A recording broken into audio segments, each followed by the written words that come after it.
Okay, sorry, we're back. We had technical difficulties.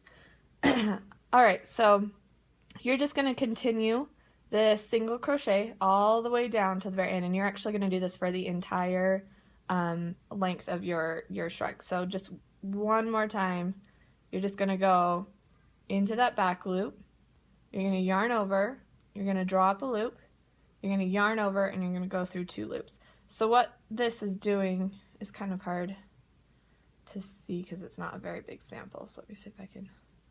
But this is going to create that really neat ribbing stitch, and it looks really great with the yarn you guys are using because it's already a textured yarn. So you can kind of see how that is creating a ridge right there. So when you get to the end, just remember with your ends to always make sure that you get this very last loop right here. Otherwise your edges are going to look really wonky and they're going to look crooked. So you always want to make sure, and you can go back and count. So you're going to have 68 of these stitches. So let me show you. So each V is a stitch. So you're going to count 1, 2, 3, 4, 5. And you can go all the way down and you can make sure that you're getting enough. If you're one short, then you need to go back and you need to go into this very back loop, or it's going to make your edges look really weird. So you're going to continue doing that until it gets to about 38 inches. You can do a little bit longer if you want, depending on how big you want it. Mine is about 38 inches and it comes down below my waist.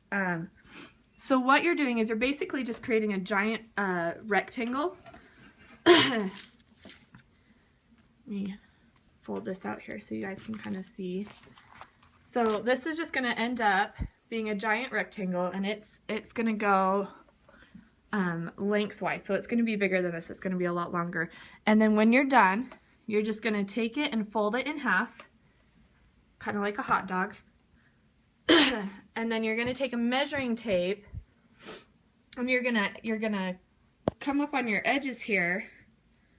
See, mine are a little crooked, just right there. You're going to not want to stretch it out because that will make it difficult to line up your edges. But you're going to line your edges up so that they're together.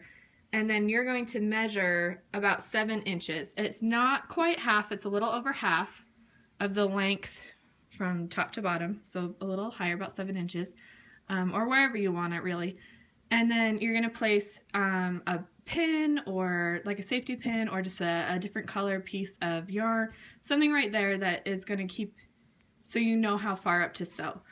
And then you're going to take, like you're just going to cut, this is a different color, but you're just going to cut probably, I would say about 14 to 18 inches.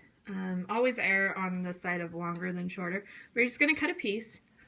And then what you're going to do is you're going to come down in the very bottom and you're going to start and match up your edges, and then you're going to just do a whip stitch. It's just a loopy stitch, and you're going to stitch all the way up until you get to your 7 inches.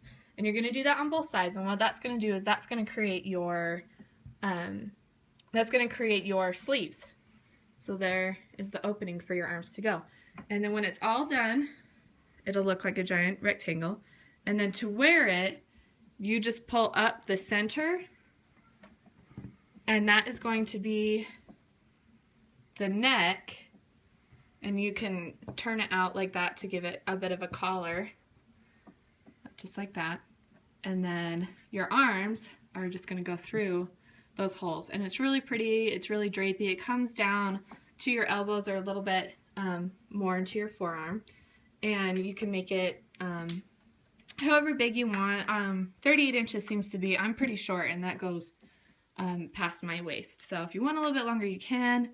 But that's it.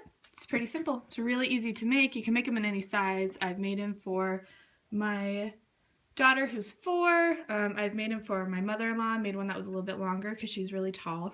She's about, I don't know, taller than me. So here you guys go, really quick and easy. So just remember, you guys are going to be using, it's called Lion Brand Homespun, and it's considered a chunky yarn even though it's kind of thin, and it's just because it's got this really nice texture to it, and it's really soft. And then you guys are also going to be using a 9mm hook. It's a bigger, fatter hook than what you normally see. And it's going to cause it to be really loopy and a little bit chunkier. So you got these really fun loops. So it stretches really nice. It hangs really nice. I was showing you guys how to do it with a smaller needle, with a smaller yarn, just because it's a thinner yarn. But that's it. So I hope you guys can use this as a reference. If you have any questions, just ask Sister Peacock, or you guys I can have her email me with your questions or whatever. So I hope you guys like it. It's really fun. It's great for fall. It's great for winter. So I hope you guys enjoy it.